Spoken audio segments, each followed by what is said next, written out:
So when we use isoclines now, it's the same. If you understand the nounclines, it's the same thing as the similar thing, except that the derivative has to be constant here. And of course, you then now see in uh, the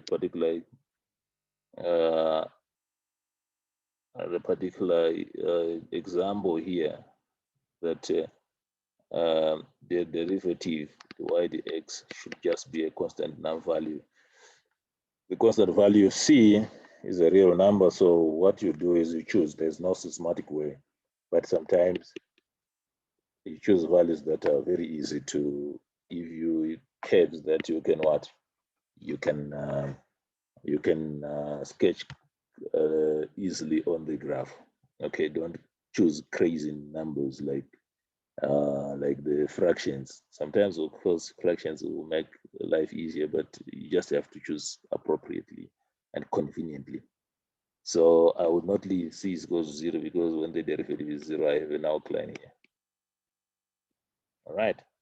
So because of that, because the derivative is equals to c, whatever c value I see here that I've chosen in the table, it basically represents the slope of the function at that particular isocline. In this case, our isoclines are lines. So we remember dy dx is equal to c. So if I then put c is equals to -2, which is the choice I made there, I then know that on this line or this isocline, I have an orientation like this one on that line. So that's why you see on the isocline with c is equals -2, you have that kind of orientation. And then at isocline c is equals to -1, I have this kind of orientation here. And hence you see that orientation there along the line. And then when c is equal to 0, it means I have an outline, and which means the slope is horizontal.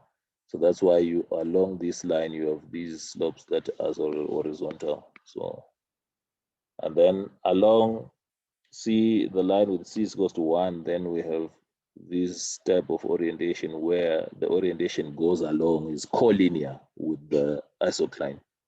And then when c is greater than 2, when c is equals to 2, then I see some slightly steeper orientation of the slope there. Okay, so now that I've done that, all I need to do now is to say, how do I draw the solution curves? So what I will do is to say, okay, I know along the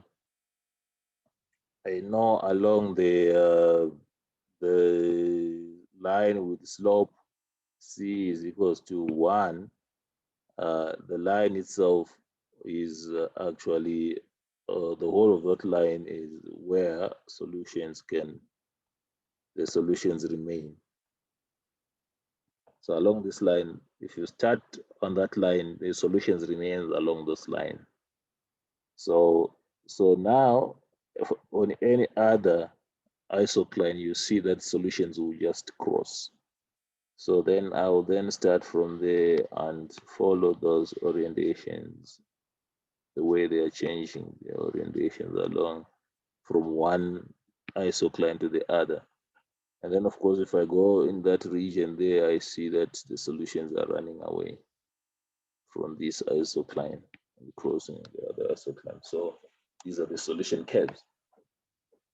So if you want the end behavior, limit as x approaches infinity of the solution y that we don't know. In this case, you see all of them are going down. All of them are going down. All of them are going down. So what are the values of y down there? So then this goes to minus infinity. What about the limit as x approaches minus infinity of y? Then you then see that all of them, as we go in this direction, we just see them going up, up, up, up. So we go to plus infinity in terms of the y values. So this is how you use isoclines to determine um, the solution curves or the direction fields. So now, what do we do here? All we do is how then do you choose? So if f of x, y is just a function of y only, then you can either use,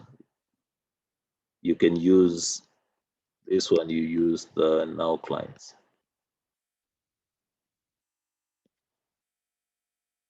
But if f of xy is a function of both x and y, then use isoclines. Because if you have a grid defined,